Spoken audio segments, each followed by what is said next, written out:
pessoal, tudo bem com vocês? Meu nome é a professora Cristiane e vou levar vocês a conhecer mais um pedacinho da cidade de Curitiba e um pedaço do estado do Paraná. Agora que eu me apresentei, vou te dar um tempinho para buscar o seu material. Pegue caderno, lápis, borracha e se não tiver um caderno, pode pegar uma folha sulfite. Aproveite para lavar as mãos. Isso é um cuidado necessário e diário que devemos ter todos esses dias e neste período muito mais ainda. Vamos assistir ao vídeo? Vamos lá? Começamos a marcar o tempo.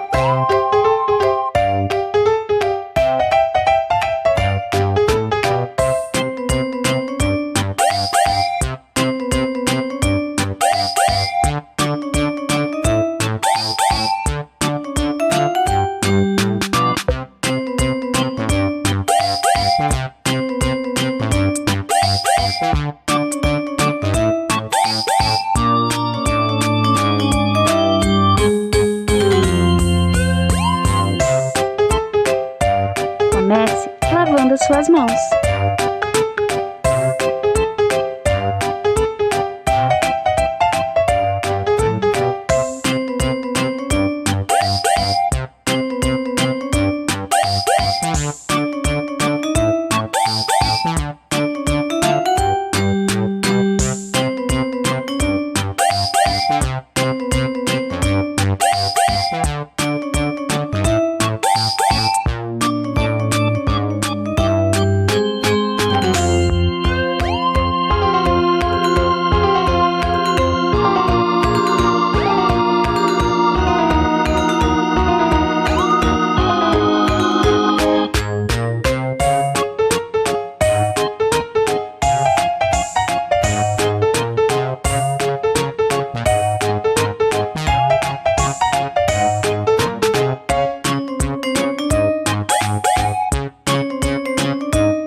Agora, com as mãos limpas, vamos pegar o material para a aula.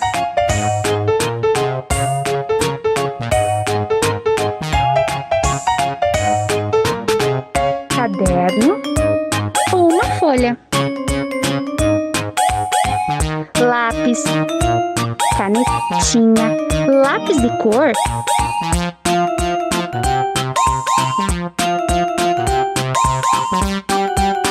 E uma borracha. Pronto! Vamos começar a nossa aula?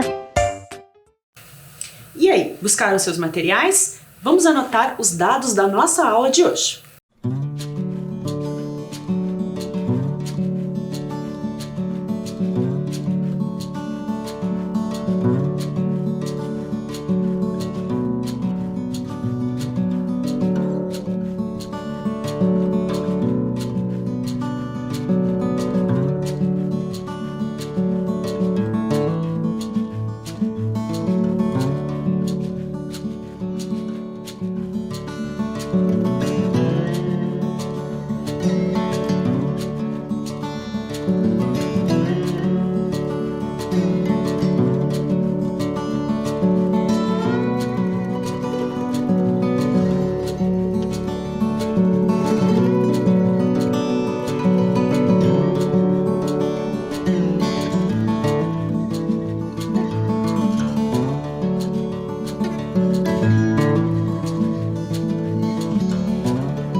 nossa aula de hoje vai falar sobre os trilhos e trens que ajudaram no transporte das riquezas de Curitiba até os portos do Paraná. Há muito tempo atrás, lá no século XVI, a erva mate era a principal riqueza do nosso estado e ela trouxe muito valor para o nosso estado. Essa riqueza, também conhecida como ouro verde, fez com que a cidade crescesse, a cidade se beneficiasse, houve um grande impulsionamento, um grande crescimento. A erva mate ela era produzida em Curitiba e levada para ser beneficiada, transformada em Paranaguá. Esse transporte acontecia através das sacas que eram levadas nas mulas pelo caminho da Graciosa. Só que esse caminho da Graciosa, ele era muito frequentado e muito utilizado pelos indígenas e pelos jesuítas, mas era um caminho que tinha alguns problemas, precisava de algumas correções, era um caminho difícil. Então, os irmãos Rebouças, Antônio Rebouças e André Rebouças, engenheiros, tiveram a ideia de corrigir esse traçado desse caminho, dessa estrada. Então eles tiveram uma experiência, eles falaram, vamos corrigir, vamos melhorar esse traçado. Para quê? Para que as carroças e as mulas pudessem trafegar e a erva mate, a madeira, chegar mais rapidamente no nosso litoral. Durante esse período, esses irmãos, eles tiveram grande influência no estado do Paraná e no mundo, pois eles eram educados, estudaram nas melhores escolas no exterior e os seus nomes ficaram marcados na história paranaense e brasileira.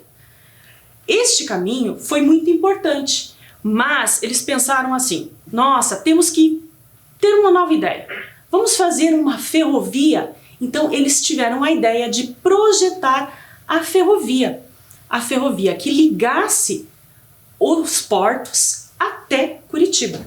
Então foi tido a ideia para a construção da ferrovia de ligação do nosso litoral até a capital. Esse desafio era muito grande, era um desafio porque tinha que passar a Serra do Mar, tinha os obstáculos naturais, tinha os desafios climáticos, né, que a nossa região tem muito disso. Então eles acharam que isso era possível, mas outras empresas já tinham tido essa ideia, mas não conseguiram colocar essa obra em ação. Então os irmãos Rebouças foram até o imperador Dom Pedro II e pediram a autorização, a concessão. Dom Pedro, você pode autorizar a gente a construir essa ferrovia? E o imperador autorizou a construir essa ferrovia. A obra foi autorizada, mas a linha férrea tinha que começar em Antonina. Então sairia de Antonina e viria até Curitiba. Mas isso não agradou muitos dos cidadãos que moravam em Paranaguá. Por quê? Porque eles queriam que a ferrovia saísse de Paranaguá e não de Antonina. Entra em ação o Visconde de Nácar, conhecido como Manuel Antônio Guimarães. Ele era um comerciante muito influente na região de Paranaguá, na região da cidade de Paranaguá.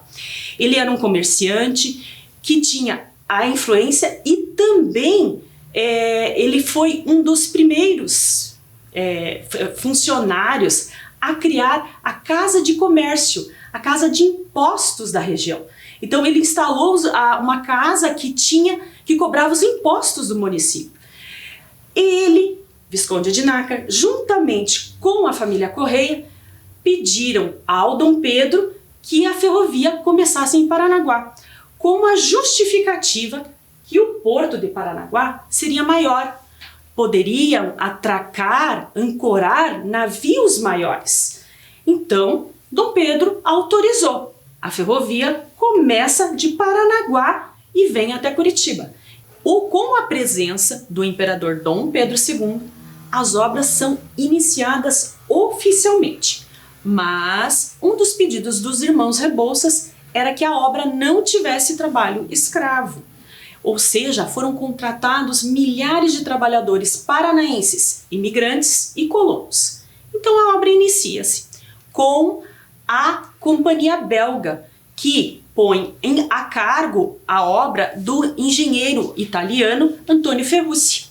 A obra é dividida em 3 partes: Paranaguá-Morretes, Morretes-Roça Nova e Roça Nova-Curitiba. A primeira e a terceira parte seriam as mais fáceis, mas isso não aconteceu na verdade, porque o terreno era muito alagadiço, tinha muitas inundações, o período de chuva, tudo isso complicou um pouquinho. A segunda parte era a mais complicada, porque era o trecho da Serra do Mar. É onde havia as pontes, as montanhas, os desfiladeiros. Era tudo um trabalho de muita engenharia, de muita dedicação. Foi nesse ponto que o Antônio Ferrucci percebeu que no segundo trecho da ferrovia seria um trabalho difícil, impossível de se conseguir. Então ele passa a obra para o engenheiro mineiro João Teixeira Soares. Esse engenheiro percebeu que a obra tinha muitos funcionários, 4.000 na época, mas ele viu que, devido a doenças como tifo, malária, a mata selvagem, os animais, as condições que o ambiente tinha, ele percebeu que isso ficou muito difícil. Então, vamos contratar mais funcionários. Então, ele contrata mais 6.000. A obra chega a ter 10.000 funcionários se revezando nesse trabalho. Outra parte muito difícil da obra era a construção das pontes nos grandes desfiladeiros. Essas pontes eram complicadas de construir e tinha a escavação dos túneis em parede de granito. Pense, gente, tinha dias que eles avançavam somente 30 centímetros. Então a construção só avançava 30 centímetros num dia. Imagine que complicado. Pás, picaretas, explosivos, e isso numa construção grandiosa para a época. Mas foi no ano de 1883 que eles terminaram o túnel mais longo da ferrovia, com 500 metros de comprimento, o túnel de Roça Nova. Outro grande desafio era levar os trilhos ao local, porque esse era o leito que tinha a região. Então eles tinham que levar esses trilhos para essa região, mas não havia uma estrada paralela. Observe que o leito do trilho era esse, então eles tinham que levar braçalmente, eles tinham que carregar todos os materiais até essa região. Algo muito complicado, por causa que a chuva não tinha estrada paralela, não tinha o mecanismo para chegar lá.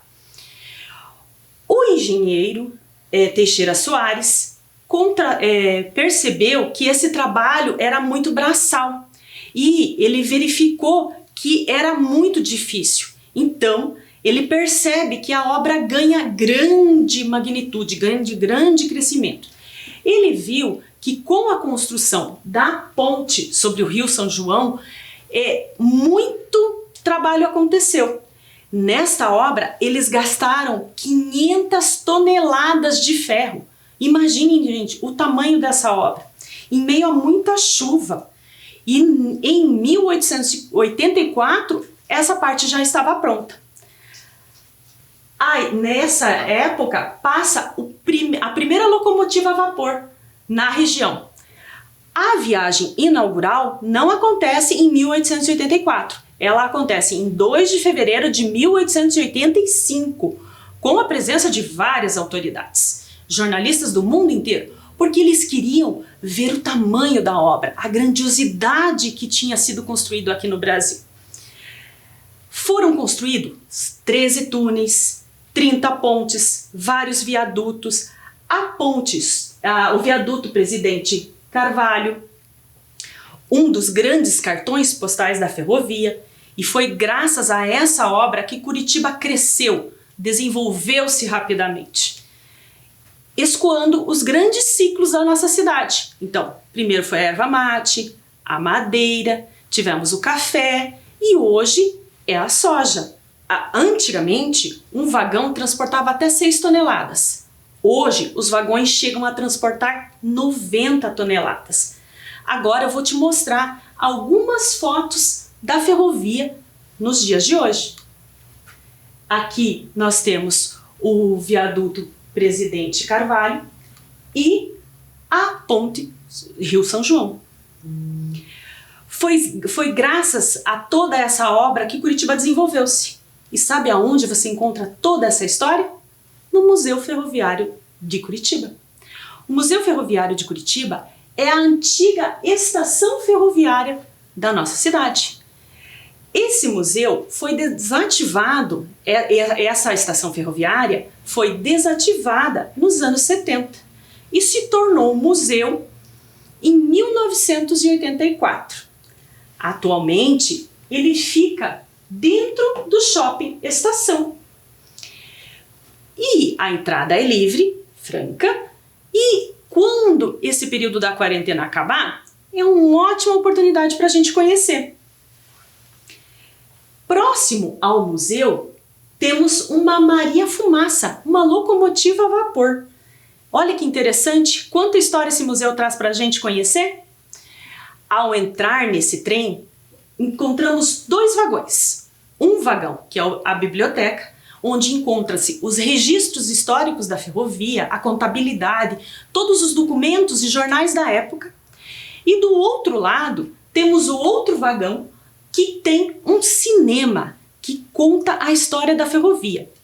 Nesse cinema tem um condutor virtual que ele conta como que a ferrovia foi criada e quais as belezas naturais que o caminho da estrada de ferro tinha. Vamos assistir ao vídeo?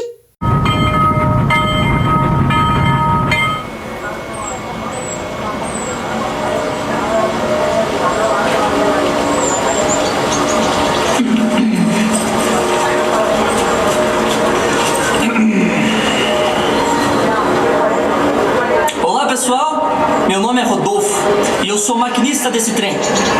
Na verdade, eu sou o condutor. Eu sou o chefe do trem e fui convidado a receber cada um de vocês e mostrar as maravilhas da estrada de ferro Curitiba, Paranaguá. Sabiam que antes era o shopping? Aqui era uma estação de trens? É, por isso o nome, Shopping Estação, estação de trens. Entenderam? Olha lá, o pessoal do trem ao lado partindo. Boa viagem, amigos, vamos lá, aproveitem, se divirtam ao máximo.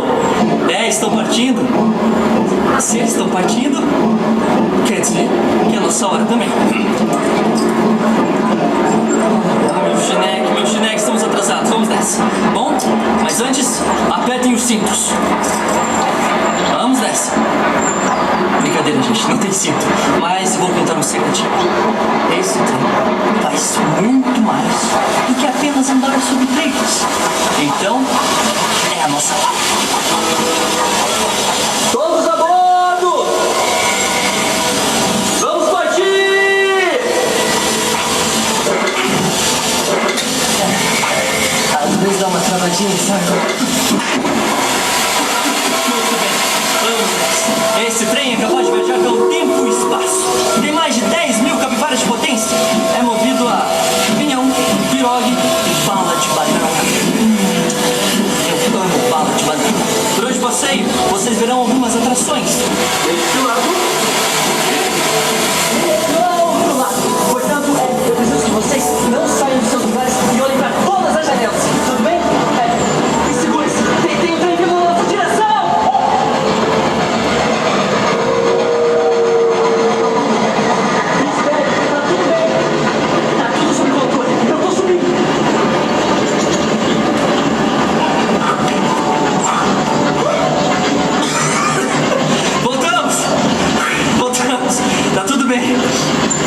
Eles podem amar, respirar, tá tudo bem com vocês aí? Muito bem. Capivara que dorme, a onda leva. Olha só pra gente, voltamos 100 anos no tempo. Essa região era praticamente vazia. E depois que veio a estação, a cidade se transformou. Era um ponto de encontro de todo mundo, onde chegavam as autoridades, pessoas famosas, e onde as pessoas se despediam dos soldados que iam pra guerra. A ferrovia é um marco na história do Paraná. na vida de muitas gerações de pessoas. Mas para que vocês acham que foi construída a ferrovia? Só para o pessoal passear? Para se encontrar com a criançada, os guri, os meninos, os moleques, os brothers, todo mundo? Não. Foi para transportar riquezas, o ouro verde, o ouro do Paraná. Vocês sabem o que é? Olha o túnel!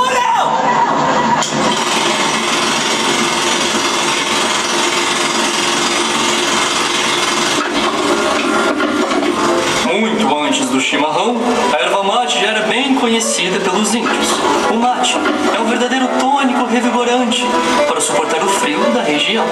Logo, a erva se transformou em produto de exportação e foi muito importante para a economia da região.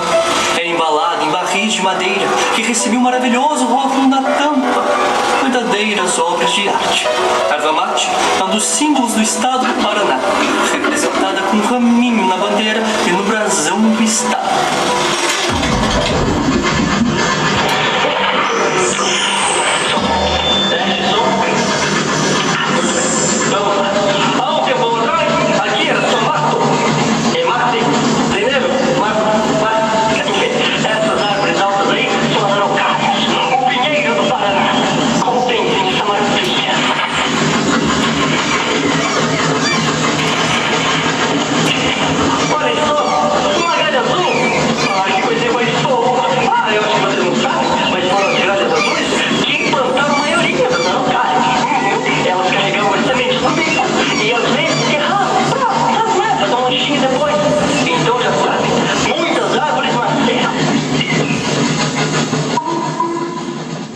Gostaram do vídeo? No Museu Ferroviário temos vários objetos pertencentes à ferrovia, como por exemplo os sinos, os materiais de cozinha que pertenciam ao restaurante da ferrovia e as maquetes, que são réplicas dos pontos da ferrovia.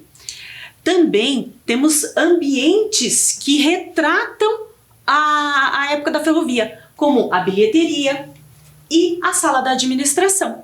Estão preservados, como era na época. Há também as fotos de Dom Pedro II, o engenheiro Antônio Rebouças e o engenheiro João Teixeira Soares. Todos eles são homenageados no museu. À frente, temos a primeira locomotiva a vapor a trafegar pelo Brasil, a Baronesa. A estação ferroviária, ela trouxe muito crescimento para a região. Nós tivemos grandes avanços, a construção de muitas fábricas ao redor, como por exemplo a Leão Júnior, que hoje se chama Mate-Leão, e a fábrica de fósforos paranaenses, que hoje pertence à Suidmet. Também tivemos a presença de pessoas ilustres, autoridades, o presidente Getúlio Vargas e Alberto Santos Dumont, o pai da aviação. Viram como a ferrovia foi importante? Também, dentro deste espaço, lá no museu, encontramos uma caixa do tempo. A caixa do tempo é um objeto onde se encontra, onde se guarda materiais antigos. Então, jornais, moedas. A primeira foi instalada por Dom Pedro II. A primeira foi retirada e foi instalada a segunda quando a ferrovia completou 50 anos. A terceira, quando a ferrovia fez 100 anos, foi retirada e agora colocaram mais uma. Então, essa próxima caixa do tempo vai ser aberta em 2035, daqui 15 anos. Então, ali há um registro histórico da ferrovia. Vocês viram como a ferrovia foi importante? No museu também encontramos uma mini estação ferroviária, onde as crianças podem brincar, conhecer sobre a estação. Nessa mini estação ferroviária tem um jogo da memória, que vocês podem se divertir. Vamos lá conhecer? E agora nós vamos fazer uma atividade sobre este trabalho. Então, pessoal, pensando no Museu Ferroviário, lá tinha o jogo da memória. Vamos criar a atividade do jogo da memória? Para isso, você vai utilizar os seguintes materiais: folha sulfite, lápis de cor, lápis de escrever e tesoura. Pegue a folha sulfite e dobre ela em 4 partes. Você vai dobrá-la em 4 partes. Ao dobrar, você vai recortar os cartões, assim. Você vai ter 4 cartões deste formato. E você vai desenhar momentos da ferrovia. Eu trouxe alguns desenhos para te inspirar, algumas imagens para te inspirar. Como, por exemplo, a bandeira de sinalização, o apito, a luminária, o sino. São imagens que podem te inspirar. Mas, professora, eu não queria desenhar isso. Posso desenhar outra coisa? Posso desenhar erva mate? Pode, faz parte da nossa aula. E temos outras imagens também. A Ponte São João e uma locomotiva. Depois, você pode montar esse teu jogo da memória pensando em 3 propostas. Primeiro, desenho com desenho. Ah, professora, posso fazer minhas cartinhas desenho com desenho? Pode. Faço desenho com desenho. Professora, eu não quero fazer desenho com desenho. Eu quero fazer desenho com a letra inicial da minha figura. Posso sim. Ah, eu desenhei a luminária com a letra L. A ponte com a letra P. Você também pode. Mas, professora, eu quero escrever desenho com a palavra. Pode? Pode também. Desenho com a palavra. Desenhei a locomotiva, escrevi a palavra locomotiva. Desenhei o apito e escrevi a palavra apito. São maneiras diferentes de você construir o teu jogo da memória. Viu como é fácil? Só que você vai levar um tempinho mais para fazer isso. Por isso, essa atividade pode ser concluída depois que a aula terminar. E não esqueçam de levar este material para a escola. Quando nós retornarmos, vocês poderão brincar com seus amigos e mostrar para sua professora e mostrar os diferentes desenhos que surgiram no teu jogo da memória. Vai ver quanta possibilidade de desenho saiu? Vai ver quanta atividade bacana que surgiu? Bom, eu espero que vocês tenham gostado da aula de hoje e desta viagem pela história de Curitiba e um pedacinho do estado do Paraná. Curtam as nossas videoaulas, pratiquem, façam as atividades. Estamos esperando o seu retorno depois. E quando a quarentena acabar, vamos conhecer o Museu Ferroviário? É uma ótima oportunidade, um ótimo espaço para conhecer. Espero que vocês tenham gostado. Fiquem com a gente, se cuidem e até a próxima. Tchau!